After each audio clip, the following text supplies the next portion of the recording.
buenas tardes, profesora. Mi nombre es Natalia Ardila y le voy a contar un poco del enfoque que me dejó el libro de Cuando el hombre empezó a hablar, de Feliciano Delgado.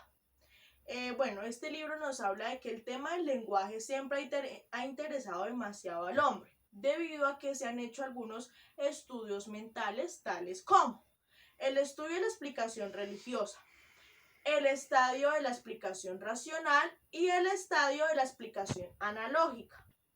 Estos estadios se han basado a su cambio constante y continuo, puesto que hay diversos tipos de lenguaje, aunque su interpretación nunca o siempre sea la misma.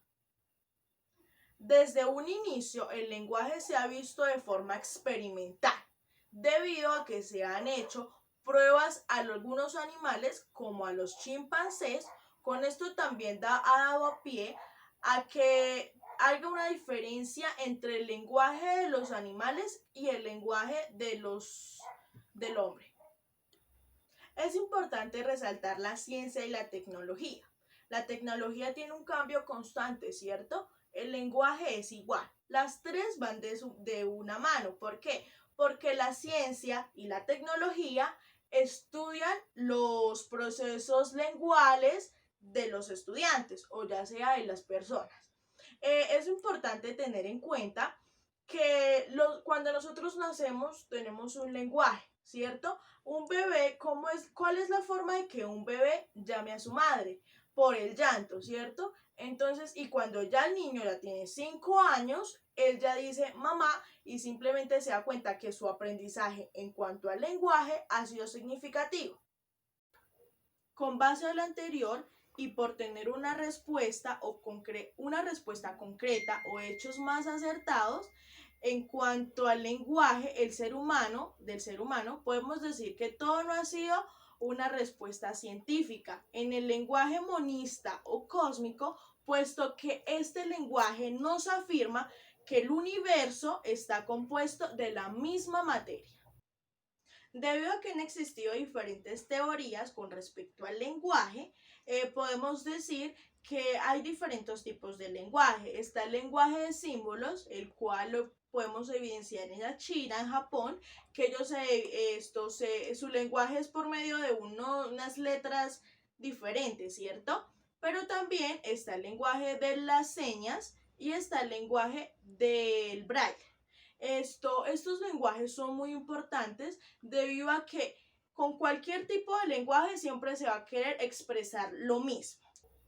Pero sin embargo, para otras personas se trata de un proceso evolutivo que dura millones de años, sí, pero tenemos que tener en cuenta que este proceso debe ser lento.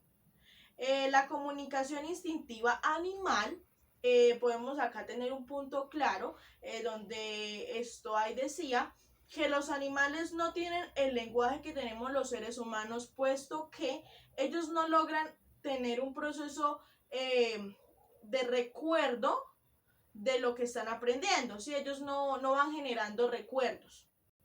A diferencia de nosotros los seres humanos, que tenemos una secuencia, una serie de pasos que podemos seguir para seguirnos comunicando.